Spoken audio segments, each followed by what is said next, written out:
Republic media network की team इस वक्त मौजूद है झांसी के शिपरी बाज़ार एरिया में लहर की देवी मंदिर के पास। ये वही स्पॉट है जहां पर जो प्रीति है उसकी निर्मम हत्या की थी उसके पति के द्वारा, और इसी घर में लगातार 8 तारीख से लेकर और 17 की रात तक उसको यहीं पर रखा था।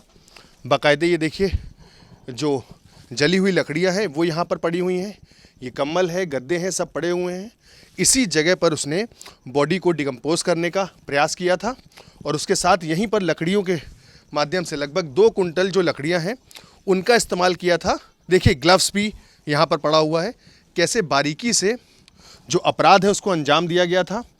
और जो राम सिंह है उसके द्वारा तीसरी पत्नी प्रीति की निर्मम हत्या की गई थी। उसके बाद इन्हीं जगहों पर जो एक नीले रंग का बड़ा संदूक रखकर उससे पूरी घटना को अंजाम दिया था और उसके बाद यहीं से उस पूरे ड्रम को ले करके जा रहा था, जिस दौरान जो ड्राइवर था लोडर का उसको शक होता है और उसके बाद इस पूरे मामले का खुलासा होता है। फिलहाल इस पूरे मामले में जो मुख्य आरोपी है उसकी पत्नी और एक बच्चा गिरफ्तार हो चुका है। लेकिन ये वही घर है, आपको अंदर से इसकी पूरी तस्वीरें दिखा रहे हैं, जहाँ पर जो निर्मम हत्या है वो की थी।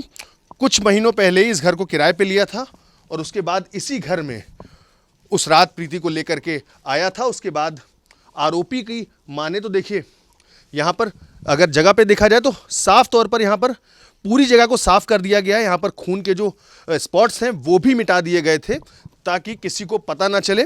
कुल्हाड़ी से इस पूरी जो हत्या है उसको अंजाम दिया था और उसके बाद बॉडी को लकड़ी के माध्यम से जलाया जा रहा था। उसके बाद उसके जो अवशेष थे उसको एक बक्से में भरकर, संदूक जिसको बोलते हैं, उसमें लेकर के यहाँ से जा रहे थे, जिस दौरान ड्राइवर को कुछ अंदाज़ा हुआ कि इसमें कोई गलत चीज़ है। उसके बाद उसने 112 पर सूचना दी थी, जिसके बाद पुलिस ने जो उसकी पत्नी थी और उसका जो बेटा था जो इस पूरी घटनाक्रम में उसके साथ शामिल था और इसमें जो बॉडी को डिस्पोज ऑफ करने के लिए उसकी मदद कर रहा था, उनको गिरफ्तार किया था। उसके बाद ही निशानदेही पर उनकी जो आरोपी राम सिंह था वो गिरफ्तार हुआ है।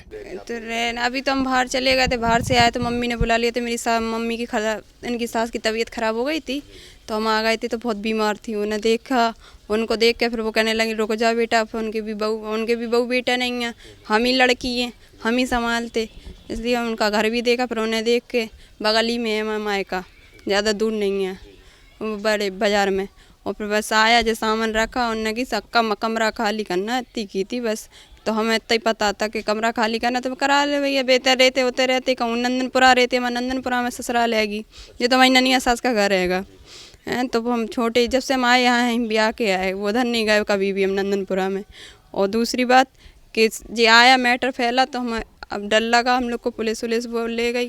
पहले देवर को ले गई थी, फिर हमारी सास को ले गई थी, फिर हमारे मिस्टर को ले गई। फिर शाम को दोपहर में बातचीत चली होगी कि सर जी इसका कोई हाथ नहीं है, ये बच्चा अच्छा है, सब ने की, इसलिए बोल के बस जय धन्यवाद। यहाँ पर जिस समय बक्से को लेकर के आ गए थे आप लोग भी दहशत में आ गए होंगे? हाँ, सब डर गए थे हम लोग।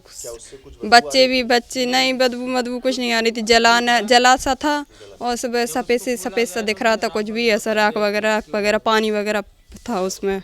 पुलिस ने यहीं पर खुलवाया था? हाँ, यहीं खुला था। नहीं, उनने नहीं खुलवाया था सर जी, वो बच्चे थे, वो लड़के ले के आए थे, उन्हें डाउट हो रहा था, वो कह रहा हम बेद ना जाए, हम भी बच्चे वाले आएंगे, तो उनने खुलवाया था। फिर बाद में वो लोग आए थे, कहाँ पता सर जी हड्डियाँ मिली कि नहीं मिली, सफ़ेद सा तो कुछ दिख रहा था, ऐसा पता नहीं।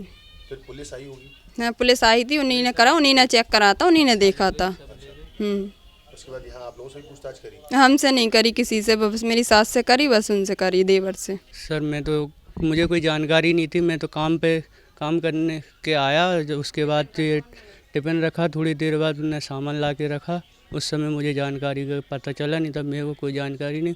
मैं सुबह काम पे जाता था, शाम को अपने घर आता था। आपसे पूछताछ करी होगी? मुझसे नहीं करी थी, भाई से पूछताछ करी। बस मेरे को तो रात में दोबारा पहले भाई को लुवा गए, फिर लौट के आए तो फिर मेरे को मेरी माँ को लेकर चले गए।